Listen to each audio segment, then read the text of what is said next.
The third, faster and more efficient process. We would like to explore the technology streamlines to the loan origination process, reducing paperwork, automating credit scoring, and shortening approval times.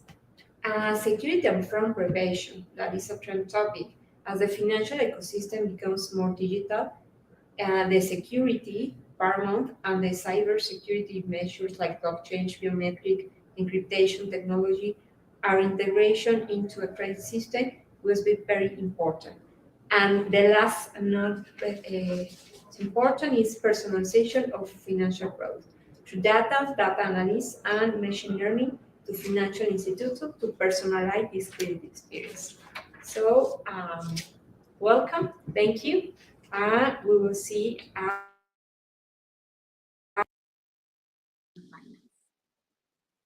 That is in June, and the tickets are available right now.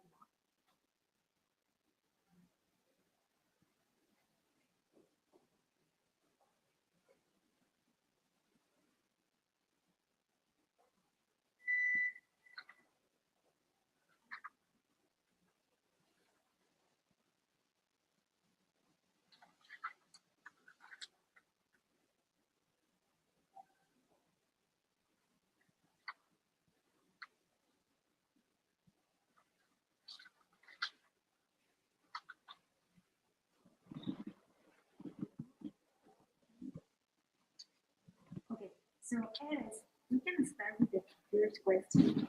I would like to understand more about the field revolution together. So, my first question: what are the main challenges from SMB face in securing traditional financial, and how is technology addressing? Well, thank you for letting me be here and inviting me, and I'm happy to be here and share the information. I think this topic is very close to my heart. The innovation and the ability to use data and our new processing time to enrich our environment, enrich our SMEs, and enrich our ability to get access to credit. Maybe I'll start with the fact that this market today is changing a lot. The ability to access data, access information specifically, but also alternative information, allow us to make better and smarter decisions, allow more SMEs getting access to the credit they need. For example, I'm sure most people know that the size and the time in business, the age of the company is very significant in the risk.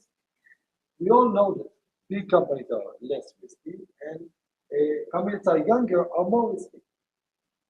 But the combination of these two parameters together create a very interesting picture. For example, micro businesses, mom and pop shops, that are younger than 5 years have almost the same likelihood of delinquency or problems of paying back the loan as enterprise clients with less than 5 years in business. But that means that the size in the younger age companies doesn't really matter from risk perspective. However, if we look about 10 or 20 years in business for the company, we'll see that enterprise going down to less than 1% likelihood of delinquency, where micro businesses stays in the very high percentage of 15 to 12% likelihood for delinquency. So the combination of just two features create a full picture of decisions you can take in your business to mitigate risk. Now, I ask you, the audience, basically, if the maturity of the business, they have the same risk defined on different sizes, how do you take into consideration when you apply for it? When you want to assess risk, how do you take this into your consideration?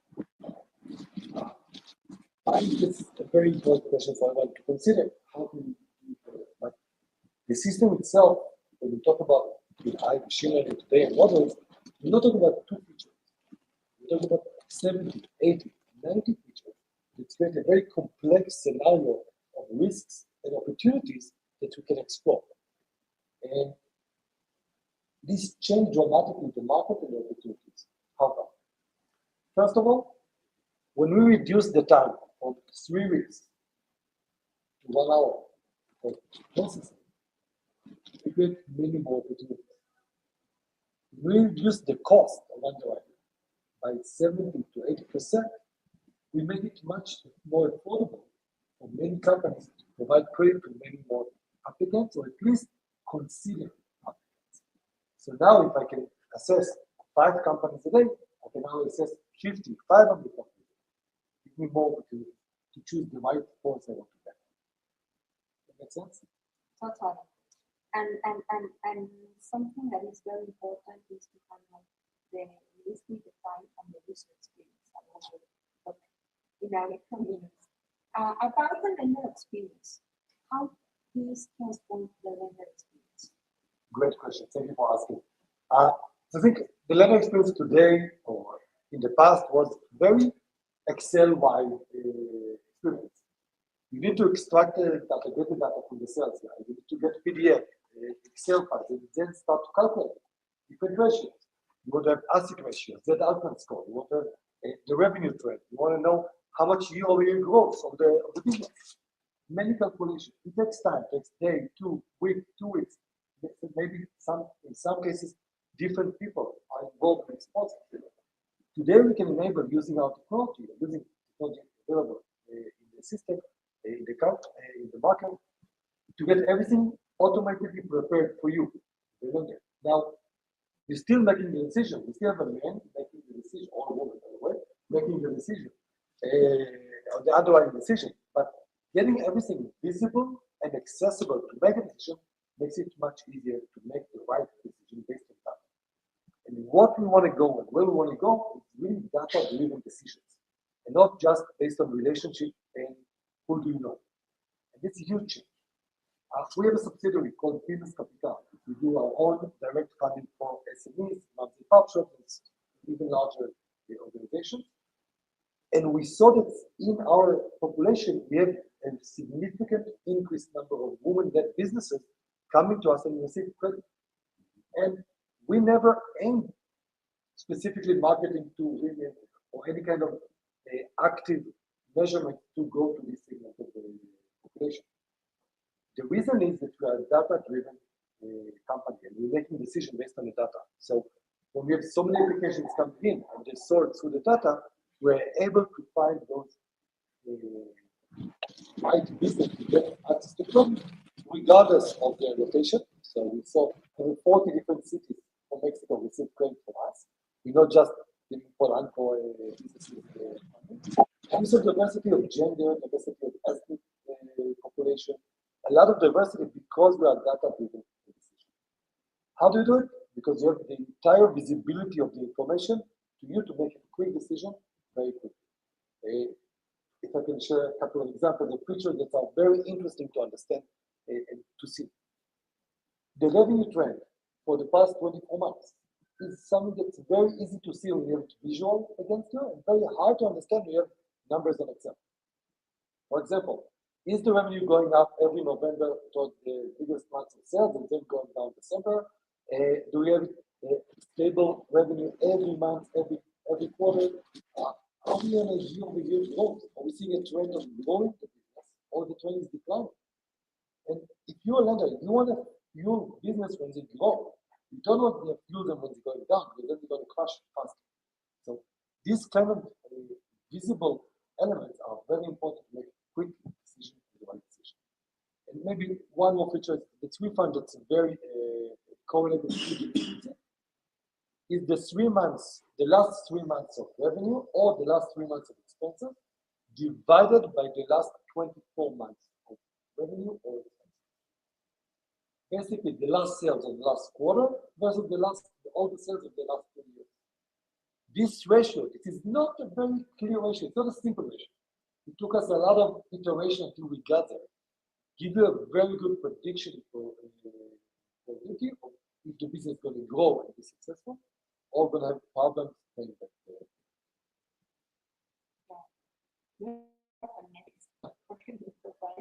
Thank you. Talking about optimizing the credit life cycle, technology innovation, and how Primero offer end-to-end digital credit solution covering the entire credit life cycle, documentation and collection. Great question, Samantha. Well, basically, the genesis of connecting them, as you may know, is connecting the lender to the shopper at the point of sale. That being said, well, that we found a very big problem here in Mexico, and that was, as Dennis was saying, no? The lack of data or formal data from, in this case, the retail segment.